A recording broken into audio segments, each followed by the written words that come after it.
Welcome to this week's edition of World Crisis Radio. This is Webster Tarpley here in Washington, D.C., and we've had a tumultuous week around the world. I would call your attention to Tarpley.net. Two major essays up this week and one clip from Russia Today. The first is the response to the Tunisian events, to the overthrow of the Tunisian President Ben Ali, starting above all from revelations in WikiLeaks. The thing that detonated this for many in the Tunisian middle class were some revelations allegedly in State Department cables. And again, we never know whether these are real State Department cables or whether they've been doctored for WikiLeaks to then release them. There's no guarantee of the authenticity of any of this stuff. Nobody seems to think of that. But I, of course, do, and I hope you will too. The Tunisian WikiLeaks putsch, that's the title of the essay. The CIA now attempting a Mediterranean tsunami of coups, destabilization, putsches, people power revolutions, and so forth. That's the first essay. That's from earlier this week. I think it's the 17th or 18th of January. And then, overnight here, we have Nihilists of the World Unite. WikiLeaks is the cognitive infiltration demanded by Cass Sunstein, the totalitarian now ensconced in the Obama White House. That's dated January 20th. And along with that goes an interview with Russia Today about some of the alleged WikiLeaks cables from the U.S. Embassy in Moscow, detailing a meeting of the lightweight hack Mike McFaul, the current director of Russian affairs in the National Security Council, meeting with a gaggle of Russian oppositionists. And what I think emerges from this is, in spite of frictions between the two groups and the demands of the Russian dissidents to do more and give them more money, obviously, and other things, that McFaul, who was a big fan of the Orange Revolution in Ukraine back in 2004, was very clearly grooming a certain Boris Nemtsov, to be an attempted unity candidate of this gaggle of all kinds of creatures to run against Putin in 2012, because the U.S. assumes that Putin will try to make a comeback. So those are the two things up on Tarpley.net. Please catch up with them. They provide the detailed background for the stuff we're going to talk about today.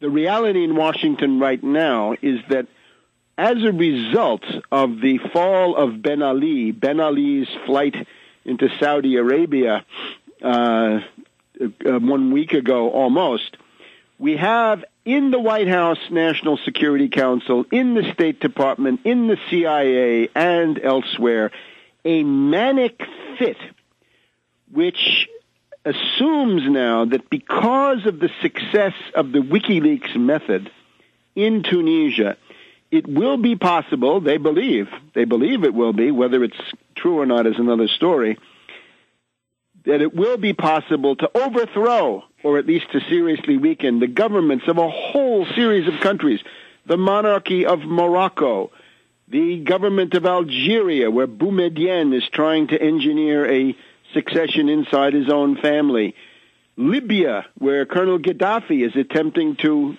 engineer a monarchical succession, giving power to his own son. Above all, Egypt, where Mubarak is also trying to engineer a monarchical succession, transferring power to his own son.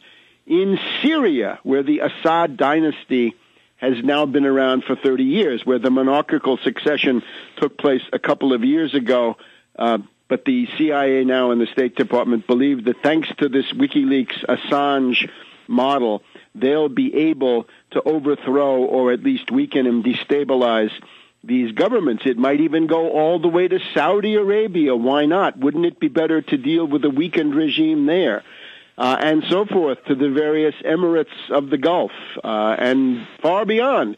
Italy, obviously, under heavy Anglo-American attack this week with a huge operation against Berlusconi, new attempts to drag him to court, to search his offices, despite the fact that he has won another vote of confidence from the parliament by a relatively comfortable 20-vote margin. This is now a dangerous situation because the manic fit in Langley, Foggy Bottom, and the old executive office building is such that some kinds of flight forward may be attempted. The obvious ones are the big ones, Russia and China. Is there any hope for a color revolution, for a CIA people power coup, postmodern putsch, people power revolution in any of these superpowers? That remains to be seen, but there is a danger now that the people in the U.S. intelligence community are really feeling their oats, at least for the moment, and they think that the sky's the limit. Now, if we look at these countries, of course, Mubarak has been in power for about 30 years. He wants his son to succeed him. In Syria, as we said, the Assad dynasty has been there for 30 years, and there's already been a monarchical transition there. Gaddafi has been in power for about 40 years in Libya, depending on when you want to count the beginning of the dictatorship. He's trying to pass it off to his son. Boumediene in Algeria, another case. As far as Tunisia is concerned, we want to talk specifically about the problems of Tunisia in a minute, but the big thing is the international significance of Tunisia. And it is now that the people at the State Department and the CIA believe that the model of the color revolution has now been resuscitated, brought back to life, and refurbished. Their problem was, of course, that because of a widespread awareness of how color revolutions work, and certainly my book, Obama the Postmodern Coup, The Making of a Manchurian Candidate, with a detailed chapter about how color revolutions are done, contributed by the very fine writer Jonathan Mawat, has contributed to an awareness of how this works. And once you had the Ukrainian coup in 2004, you had the Chinese government making a formal statement that they would never allow a color revolution, and everybody else in the world trying to do the same thing. The result has been now that the color revolution model failed in Iran in June, July of 2009. There was supposed to be a color revolution. It failed.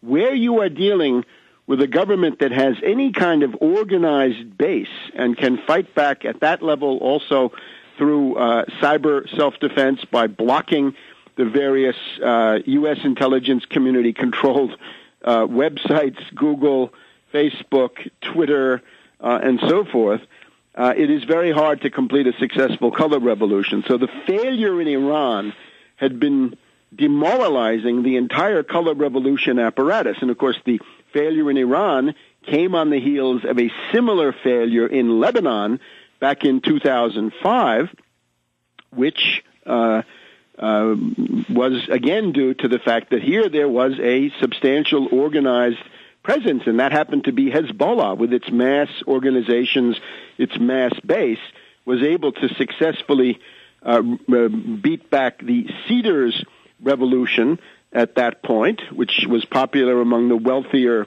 Maronite youth of Beirut. That didn't work. They were able to drive the Syrian forces out, but the full success that they wanted was to deny them. Then, of course, you have that the color revolution had been rolled back in Ukraine with the ouster of Timoshenko, Yushchenko, the IMF, CIA kleptocrats, and Georgia, of course, a fascist madman, Saakashvili. We'll be back in just a minute.